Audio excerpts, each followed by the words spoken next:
It's another day mga kalikot. Meron akong ginagawa ngayon, preparation para sa dalawang project na gagawin ko. Ito, para sa DB dressing yan. Ito naman, exhaust fan yan. Exhaust fan 72 watts. Tapos ito yung exhaust fan ducting nya, yun, aluminum duct para sa exhaust fan yan. Ito naman yung ring para sa exhaust fan. Itong Y, pasadya ko yan, may purpose ako dyan. Para sa 4 inches lahat yan. Ito 4 inches to. Tapos yan yung mga wire, naka ready na.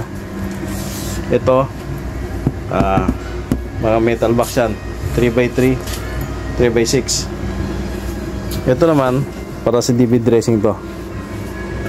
Ito grounding link to, para sa ground, tawag nila dito earthing. Ito naman cable tagging. Yan, mga cable tagging ako dyan. Ito, ang size na ito 6mm to 10mm. Ito naman 2.5 up to 4mm. Tapos meron din dyan 1.5mm para to sa tagging ng wire, para hindi mahirapan mag-trace pag may trouble. Ito naman DB cover to, para sa mga row, DB row. Ito naman yung wire na ginagamit ko pang jumper sa DB. Ginagamit ko 10mm to mga kalikot, 10mm yan, para to sa main breaker papunta sa LCB. Isang LCB jumperan, tapos bus bar, tatlong LCB. Tapos sa LCB na naman papunta doon sa circuit breaker. 10mm pang jumper ko to. Ito naman 1.5mm para naman to sa timer, kasi yung mga signage tsaka mga socket pinalalagyan ni boss ng timer. Ito yung timer na ginagamit ko mga kalikot. Maliit lang yung terminal nya, kaya 1.5 ang ginagamit ko. Yun. Tapos meron tayong neutral link.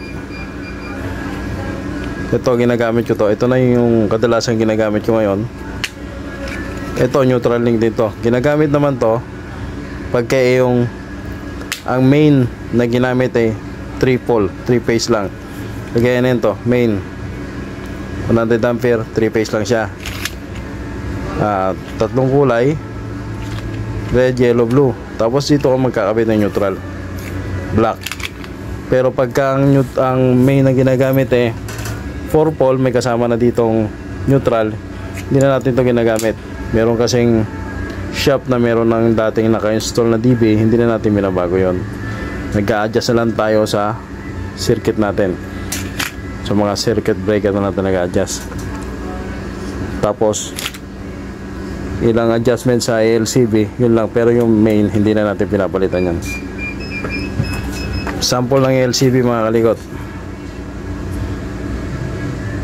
Line 1, line 2, line 3 neutral. Tapos kakabitan to ng bus bar,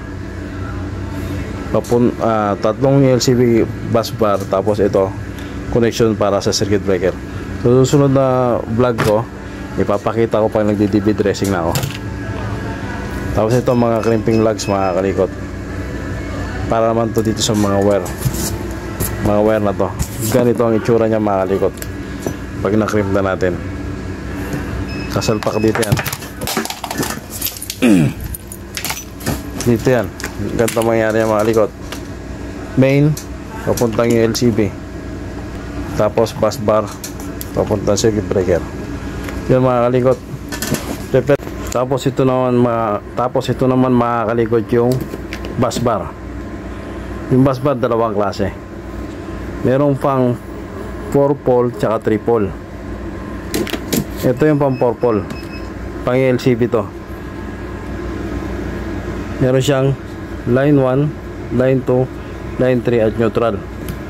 Dito yan mga kalikot, LCB, para dito yan.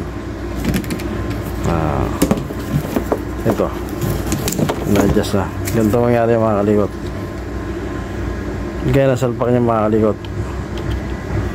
Yan. Kaya itong bus bar na to ay fork type, dahil itong salpakan niya ng terminal ay ganyan, may nuts, fork type.